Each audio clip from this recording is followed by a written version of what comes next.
வணக்கம் நண்பர்களே, நான் உங்க ஏஜென்ட் கோட்டேஷன் ஸ்பீக்கர்.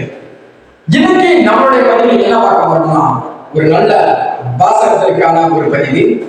இன்னைக்கு சமுதாயத்துல நிறைய இளைஞர்கள், நிறைய மனிதர்கள் பயன்படுத்திக்கிற ஒரு நல்ல வரி. அப்படி என்ன வரி நண்பர்கள் கேட்கிறீங்களா? அது வேற ஒன்றும் இல்ல, எண்ணம் போல் வாழ்க்கை. என்ன சொல்றேன், இது என்ன கருத்துக்கள் இருக்குது?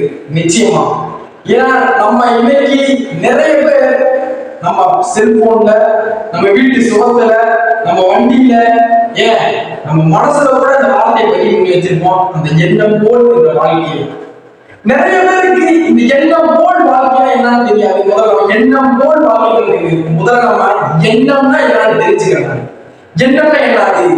ஒரு சிந்தனை, ஒரு திட்டம், ஒரு நோக்கம், உடைய வாழ்க்கைக்கான எதிர்கால திட்டம், இப்படி நிறைய பொருள் இருந்ததுதான் எண்ணம். அப்ப என்ன இருக்கு? அதைத்தான் ஒரு எண்ணத்தை சரியா வைத்துக்கணும். நிறைய பெரியவங்க சொல்லுவாங்க, நிறைய தலைவர்கள் சொல்லுவாங்க. எப்படி நம்ம சரியா இருக்கிறது? அதற்கு முதல் ஒரு எண்ணம் சரியாக இருக்க வேண்டும். எண்ணம் எப்படி சரியா இருக்க வேண்டும்?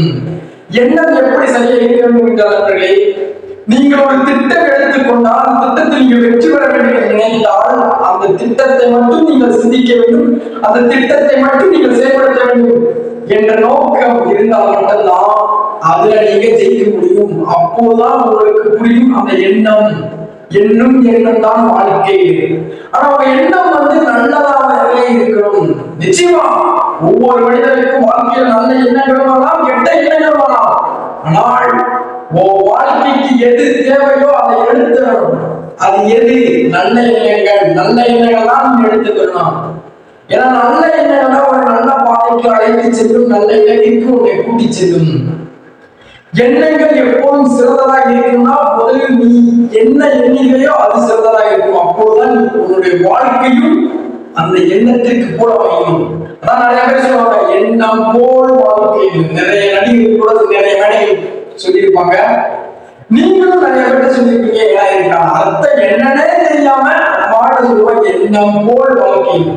முதல்ல நம்ம எண்ணம்னா என்னன்னு தெரிஞ்சுக்கிட்டா, அந்த எண்ணத்தை எப்படி செயல்படுத்தணும், சரியா?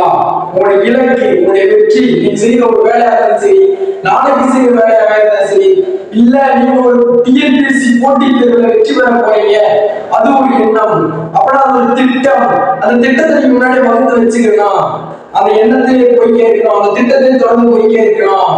அதுல நீங்க ஜெயிக்கிற மாதிரியும், அது நல்லா படிச்சு எழுதுற மாதிரியும், அதை ஜெயிச்சு போய் மிகப்பெரிய தலைவர்களை போய் ஆசீர்வாதம் வாங்க மாதிரியும், அப்படி சிந்தனைகளை நீங்க வளர்த்து உங்க மனதை விதைத்து அதை நீங்க தொடர்ந்து செயல்படுத்திக்க என்றால் அதுதான் உண்மையான எண்ணம்.